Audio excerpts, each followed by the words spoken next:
Hello, everyone. Welcome to Tarnished Bronze. We've got a very special episode for you today. I've wound him up and we are able to listen to him go. It's Patrick. And Patrick, what do we have today? Justice League 241 through 243, the new Justice League Detroit, still relatively new, take on Amazo, an excellent villain. Great, amazing covers Chuck by, Patton. Chuck Patton covers. So he's doing all the yeah, covers. But is it Chuck Chuck Patton art, Patton, Patrick? huh? Is it going to be Chuck Patton art? Yeah, we Chuck Patton has been replaced inside the issues by George Tuska. Patton was our artist up until 241. He's still doing the covers. You can see there the covers are amazing. I think Matt has suggested, and I think he's probably right, that my positive memories of this arc are based on the covers and probably my imagination of how fun it would be to have Amazo as a villain. Also, in spite of the inadequacies of these issues, I still find the Detroit characters and especially the new ones compelling. I think that they you could have really made it work, but let's start with the art. I feel like, with all due respect, Tuska is really, for my eye, not as pleasing an artist as Patton. And Conway, after doing, in my opinion, a really great job in the annual that kind of introduced Detroit and where it seemed like we were getting a more modern writing style that was a little bit more marvelized, it really has, what do they say? Return to the mean, regress to the mean. And these issues have become more and more old-fashioned in terms of writing and sort of the storytelling and the kind of the way the plots progress, the way the plots unfold, and then sort of conclude, get wrapped up. It all seems very old-fashioned from a time before. So. It was really strange because, full disclosure, I didn't really remember the details about this run. And when we started with the annual, I thought, oh, these are even better than I remembered because I really felt like the annual was very different. I don't know if he had help or, it almost seems like a different writer or team of writers. But we've really gone back to sort of, it feels mailing it in a little bit. And as you said to me, on a side, uh, the setup is really great, and you really expect that we can have great things, but this is why we can't have nice things because it's very similar to the way, my reaction to the Justice League with the what were they called, the Cadre and the Overlord, Overmaster, Yeah. uh, where it was, some really great ideas that as a kid you can use when you're riding your bike and making up stories in your head. But when you just are reading the comic book and you're an old 50 something and you really need to be entertained, if you don't fill it in with a lot of extra mental gymnastics and sort of figure figurine play in your backyard, it doesn't really give you much. All right. So you heard it here first. Justice League Detroit, the Amazo saga, not so amazing, and in my mind, less than the sum of its parts. Um, For sure, there's no question. just And I actually, also wanted to throw out that one of my biggest problems with Tuska's art, as odd as it may sound, is I just think the hairstyles are not as good. Aquaman was looked so good in the beginning of this run when Chuck Patton drew him, and his hair looked so great, and he immediately just looks like, I mean, I need a haircut right now too, but just really looks like, you know, I don't know, someone from the Midwest who just really needs a haircut. yeah. Great. This is all great stuff. The camera's alive, the mic's alive. We've got Patrick in full flow. It just all seems a bit dated compared to the Chuck Patton stuff. And the writing can stay the same, but the art just isn't really doing anything special. I mean, it's there's nothing wrong about it. We usually do our create a countdown, so we've got Patton left. He's doing the covers still. We've got who's writing this again? Just blanking. Jerry Jerry Conway. Conway. Jerry Conway is doing the writing, and he's got like a list as long as your arm of big time credits to his name. Macklin is an inker who is going to have a long, long career at DC. And Tuska is an artist who's had a lot of success on Teen Titans and JLA, amongst others. So it's not amateur hour, the team, but that's what I mean by less than the sum of its parts. They're all adding up to something which isn't quite as good as what you'd want it. Is You this remember cannot how you remember how dynamic Vixen was Yeah, and how much we she's a loved her supermodel, in might I add.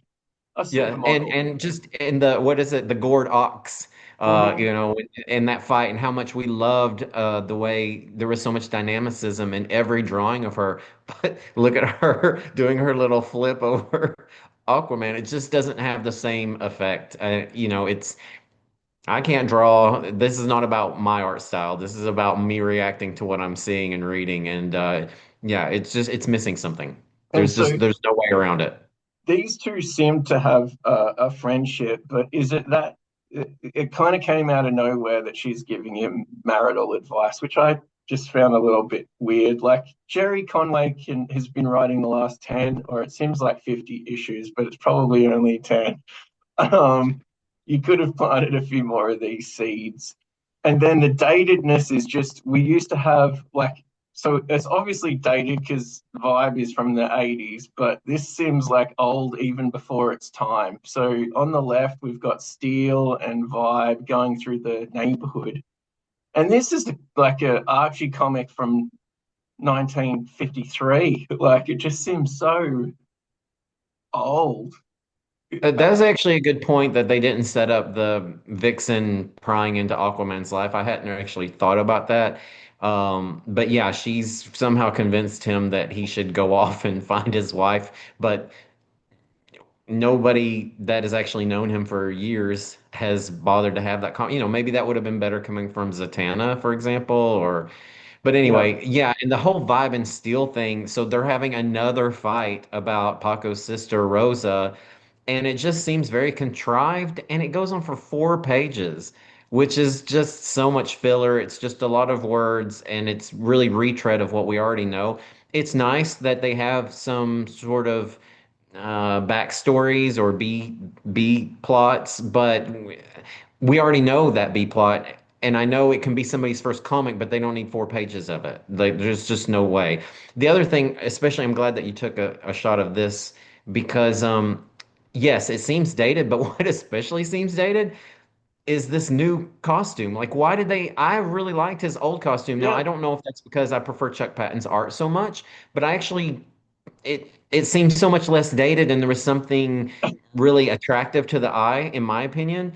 This is so garish and just not I don't what are the belts about? Like I don't it's trying to be trendy, I think, but the other one felt of its Actually, time, but yeah. also classical in a way. This one is maybe of its time and just all the things that people hate about Vibe. This is the genesis of that. I So he's got an external girdle now, and girdles like a pretty, yeah, it's just so good. And then, but he does have the two straight belts, and then the one that's like at a little bit of an angle. So that's very swashbuckling. The thing that I find absolutely irritating, and it galls me every single time I see it, is his little teeny tiny sunglasses. Like, how can you see outside of those? It's so many things, Patrick. Just He's the Natasha Zvereva of the Justice League Detroit. But yeah, they also almost seem to be regressing him in his sort of instead of growing as a character, he's almost regressing to become more childish. And now he's got Gypsy to sort of argue with, like two kids. I don't know. I didn't love it. I don't like the little booties. Like I said, I actually really liked his previous costume, which is on the cover still, at least of this issue. And it yeah, just looks so much superior to me. yeah, and they I love the downplayed. little kerchief around the neck is kind of, I mean, Yeah, like that's kind of silly, right? But something about it works. And he has the glasses, but they're more like these skiing goggles Yeah, sort of thing. yeah. So the in this one, the cover that has the new glasses, but I like the blade glasses, the big ones like Macho Man Randy Savage sort of Yeah. goggles. Like they look pretty cool. These just look dumb. The Pantalones after the annual are not as Pantalone-ish as the issues go on, so they kind of like realize like that's a little bit out there, so they kind of walk back. I liked the kerchief, and we spent maybe an hour talking about home modifications in that Justice League Annual 2 about how you can absorb sweat the best way, and if you make your own cut off shirts and so on and so forth. So, we had fun with that. So go back to that. Actually, just go back to that issue, read it again, save yourself the trouble, and And don't even bother with it. Just look at these covers and just go, yeah, oh, wow, that's great. And just move on with your life. indeed, my computer is really disliking Justice League Detroit right now. It doesn't want to look at it. Anyway, so we get into the main thing. Amazo has overtaken some sort of Saskatchewan or Yukon gold miner who's a sort of drunkard, and he's just creating mischief. That's Yeah, what I gathered from. Aquaman goes AWOL. He decides to take Vixen's advice after 6 weeks of being estranged from his wife. He finally thinks, oh, yeah, maybe I should go have a chat with her. And yeah, Amazo is rampaging in northern Canada around the Yukon territory.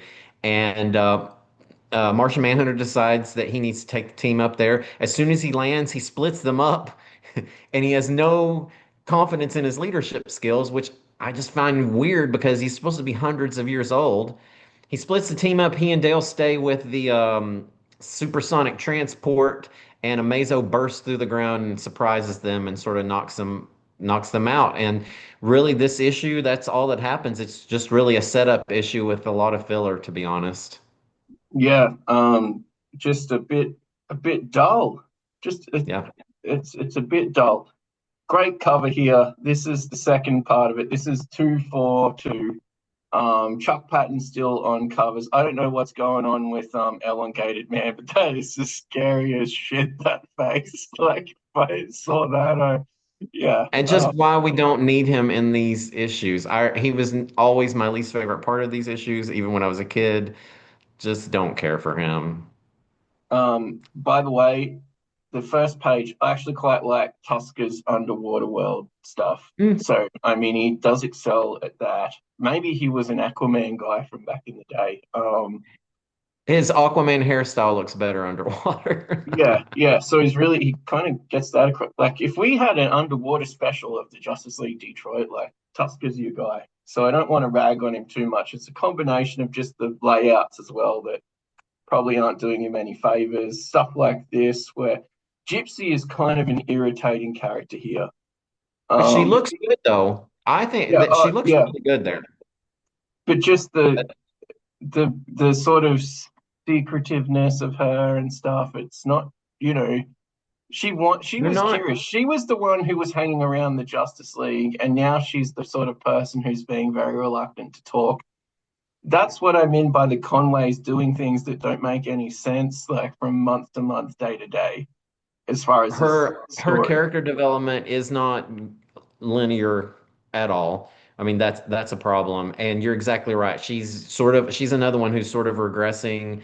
They're trying to make her more bratty, I guess, or some, I don't know, or more juvenile. But she's supposed to be 14.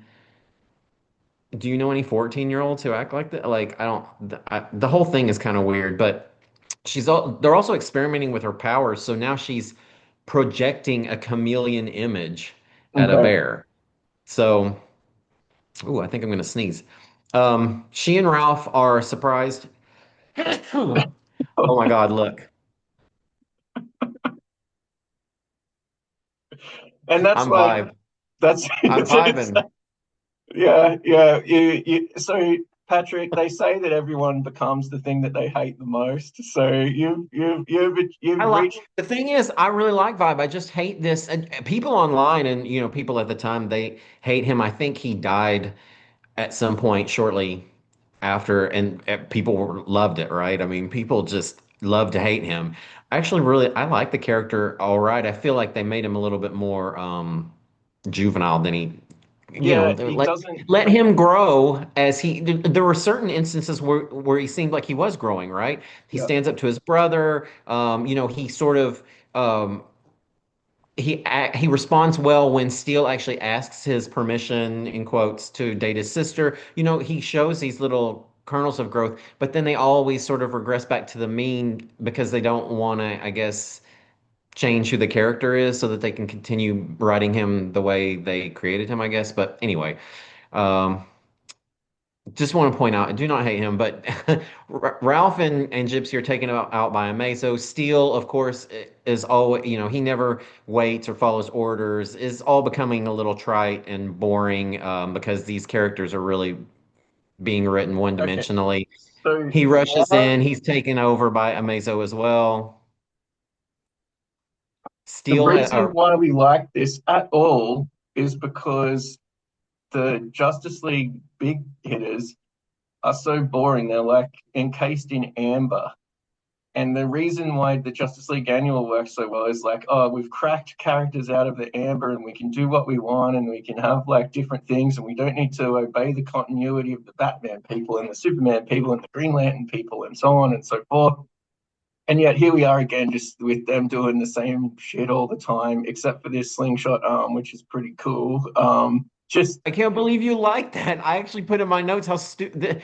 Amazo has all the powers of the original Justice League. What power does he use? The ability to stretch his arm and flip it like a slingshot? but Like, give as me you a know, the break. elbow is a very robust part of the skeleton. So it makes unlike some of the weps that we've covered on the channel, that makes physical sense as far as comic books go, I guess. But is Amazo both Elastic Man? He's Elastic Man, but he also could be Superman. Yeah, yeah, all of the original Justice League, I think, So and then also, so to be fair, he could just give a left jab straight to Steele's face. and knock his head off, basically. Yeah, this Okay. team is woefully underpowered to face Amazo, but they're writing Amazo in a way that where he's, I guess, because he only has this drunk uh, miner's personality and sort of brain waves, then I guess he's somewhat limited in his fighting ability. Maybe that's the reasoning behind it. But one of the things that I really love in comics is when we use interesting powers in interesting ways. And this has been a repeating problem for me with Conway's writing on this series is we just have the earth opening up a million times, or Zatanna throwing Yeah. rocks at someone. And And I once you just, see it once, you can't unsee it the 15,000th time that it happens. Oh, look, there's Zatanna's got something to do with the ground. So that's why I yeah. put that page in. In her case, if it's not the ground, then she's sort of very much just sort of an elemental, but she's supposed to be a sorceress. So it's like you could do anything with her. So if you want to make her a sorceress, if you want to make her or excuse me, an elemental, then just introduce an elemental. Like, why do we even have to bother having Zatanna? But Or we could just make a nice romance comic because I quite like a romance comic, and George Tuska can obviously just draw the shit out of that and have 20 yeah, I pages of think that. this is probably the best pages for him. I still don't really love Aquaman's brutish face. I don't. He's just very unattractive to me, and with the Yeah, hair, he's sort of yeah, going caveman with his he looks facial. like he has a chromosomal issue, if I can say that. Mira looks great, Mhm. but or Mara. But anyway, Amazo is taking out the entire team one by one, including Vibe, although he is suffering from allergies, which is a kitschy little side plot. Um, Uh, Dale, has to be the dumbest thing writing wise in all three issues. I can't believe you didn't bring it up already. Dale and John come to, and John is walked down to the water Oh yeah. by Dale, and while John is standing in the water, he says, "Oh, I know what we should do. We need to go to the Fortress of Solitude because that's where Amazo was trapped before." and let's say Dale says, how did you think of that? Or somehow he doesn't, it's not even that well written. I think John just tells it in exposition form that in its crystalline form, water is ice. So he's standing in a river. He realizes that in its crystalline form, water is ice. That makes him think of ice. That makes him think of the North Pole. And then that makes him realize that they should go to the Fortress of Solitude to investigate how Amazo got out. Like, what? Why? This is Aquaman is reunited with Mera. It takes a 3-minute conversation for them to get back together and be completely fine after being separated for 6 weeks, which makes you wonder why didn't they just have that 3-minute conversation before they separated for 3 weeks? And Amazo throws everyone in a pit and throws a rock on the top. Yeah. And to be fair, the Amazo rock. So yeah, the Amazo rock throwing stuff is some of the best rendered stuff. I really like how everyone's just lifting shit in these Avengers issues, in these JLA issues, in the Fantastic Four issues. Like everyone's just like, like what is the best use of my power? I might just lift some big stuff. But that way everyone knows I'm bigly powerful if I lift a big cube, a big rock, a big axe, whatever you can think of. Um, But this issue, I think we should wrap it up by leaving you with this claim jumper. yeah, you don't want to be a claim jumper. I mean, Um, it's claim jumper, claim jumper, claim jumper. You see it 3 times just on these 2 pages. 4 pages, 4 times. Claim jumper, claim jumper. There's four. yeah, the top left panel is really good. Look at I feel the body language of contempt is just really good on Amazo, like claim jumpers, fantastic. But it is wearing me out. So we're on issue 3. We're still like, I don't even, so little has happened, and yet so much has happened, Patrick. So many annoying things. So this is another great cover. Vixen frees the team. John and Dale go to the Fortress of Solitude and they figure out that Amazo has been freed by a random meteorite that has penetrated the fortress's defenses. Why did they need to know that? No reason at all. They somehow realize that he's taken the personality of this Jake McGregor guy. Uh, and, I don't understand why a trip to the Fortress of Solitude was necessary for that, because John is a detective, right, with decades of experience. He's 100 years Anyway, old. He's got the leadership of a 100-year-old guy, and he's a detective. Like he's not the Dark Knight detective, but he's still a hell of a detective.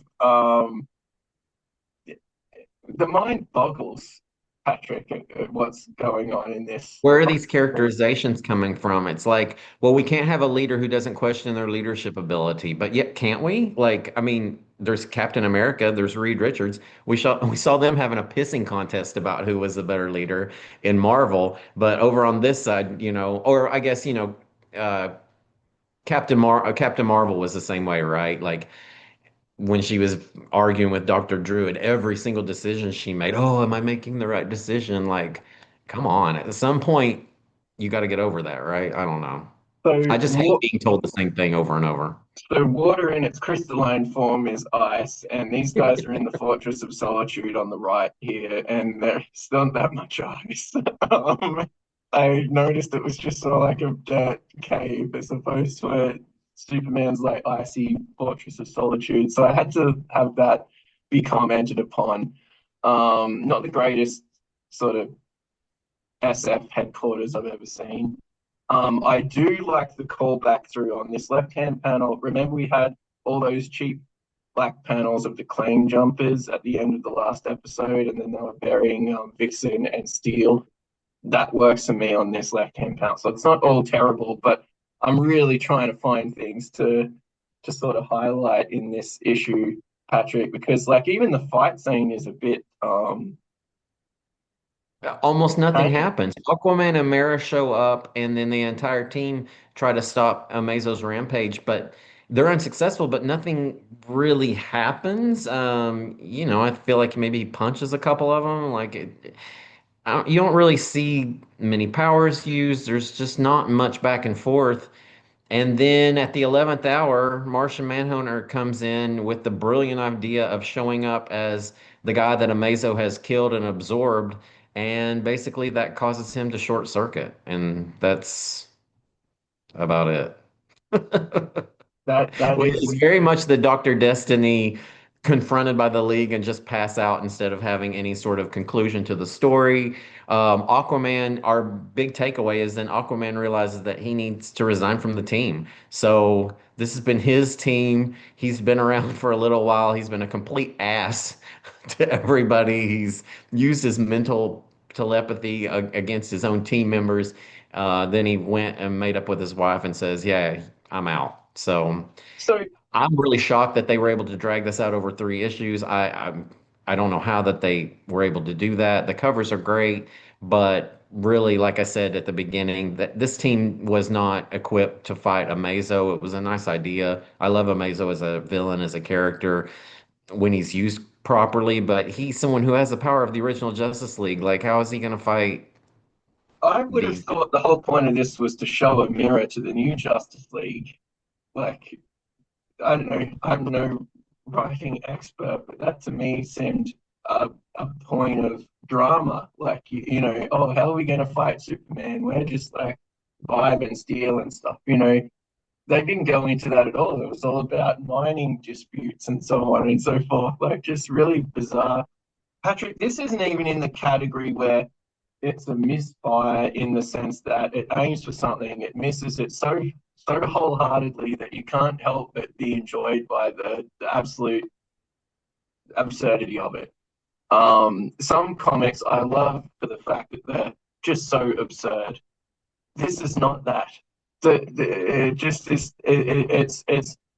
It's just if mediocrity is the best that we can hope for in this world, then this like is a paragon of mediocrity. And because it's not even trying, I think it's worse than things like Invasion. Oh, it's super tedious, just not very much fun to read.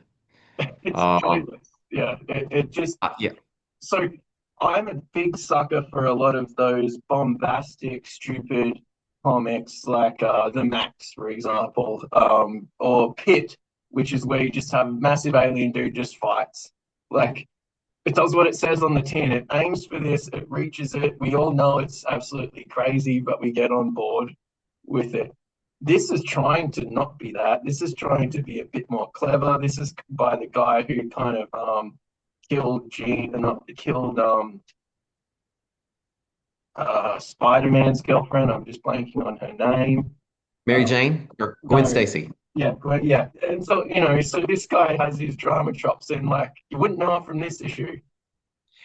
Well, yeah, well, to throw in this meaningless mystery, right? This is so Silver Age of we've got to go to the Fortress of Solitude to figure out the mystery. Well, no, that doesn't make any sense at all. Like, why? I don't. We already know Amazo has escaped. We already know that he's been in this city of Dawson. So why not go to Dawson? No, And I want just no. That's crazy stuff. Like, and the ridiculousness of water in its crystalline form as ice really made me want to like throw something across the room. Like that kind of just annoys me so much. It's so pretentious and stupid. Like, I don't so know. next time I play tennis with you and we're at the change of bands, I'm going to mention that and just put It you off totally your would work. yeah. Oh, I see you're drinking water there. Did you know? Did you realize? So Patrick, Uh, I'm going to open the bidding at this is worse than Avengers 301 to 303 because at least like uh, oh my God, that's our second to the last one. yeah, Um, Remind me, was Batman 315 the Kite Man thing? that's the Kite Man, but he's driving a convertible with a cape. So that gives it just some absurdity points that this definitely doesn't have. 304 is the Puma issue, Adventures 304. Yeah, yeah, and that's got a lot of bizarre commentary on immigration that we don't really want to get into. But At And least also has the UFOs. it Has the aimed for UFOs. something. It aimed for something. It said it there. It's one issue we get out of it.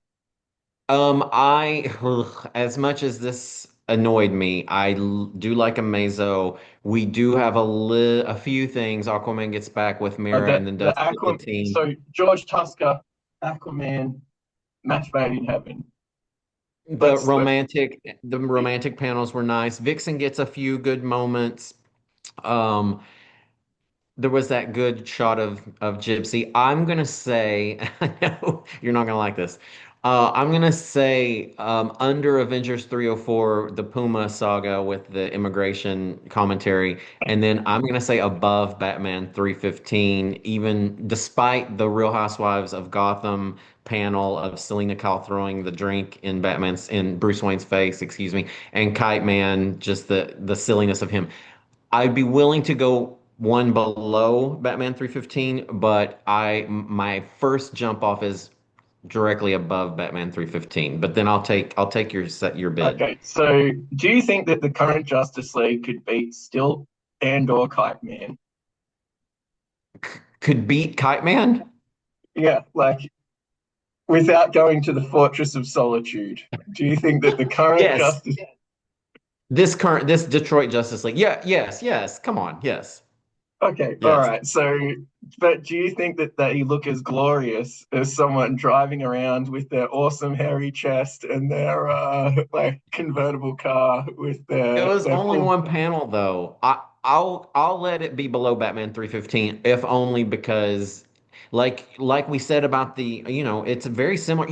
If I could figure out which one of these was the cadre, I think maybe I need for me on my side I need the rankings to have more notes because I can't remember what JLA 234 was. Oh, But for example, that's the one that's just a disappointment. So it builds, and then they're in that alien like world that's in what I'm the talking. So this yeah, one to and me is very similar to that one in the fact that there was so much fertile ground for a good story to be told, and it just completely fizzled for me. Now, I think this is worse than that because that one had the new characters, and I really loved the cadre, and oh, who are yeah, they? And I wanted to know so much more. So for me, even though I hated it so much, it said the bone. I like the bones, right? This one, I do still like the bones a little bit, not as much, but there's nothing on the bones, and that's the problem. So, like I said, if you want to go one below Kite Man, I'll do yeah, that. I yeah. I can't go below Ambush Bug. I can't. All right. Well, we'll maybe save that for the next issue that we cover Oh because we've God, I got know. we've heard it here. The Amazo saga slightly better than Ambush Bug for Patrick. So that's something. And for me, it's dull. And so I can forgive something which is a misfire, like it's the reach exceeds the grasp. But if it's dull, what's the thing where it's better to be liked and hated than just to be ignored? Yes, Um, there- and I want everyone to do themselves a favor. Ignore these three issues. Read Justice League Detroit Annual #2 or Justice League of America Annual #2, and then go and write your own comic book, enjoy your own comic book about these characters because it's probably going to be better than what we've had. So I think that's an adequate sign off from me. Patrick, any other words? No, this is better left in the past. We'll probably never reread this. All Just look right. at like I said, look at the covers, get some good scans of the covers online and, post them on your social media. They're beautiful. And then trick some people into thinking they should read this. Yeah, we need to rocket our back issues to the moon. So like, follow, subscribe, and we will see you in the next one.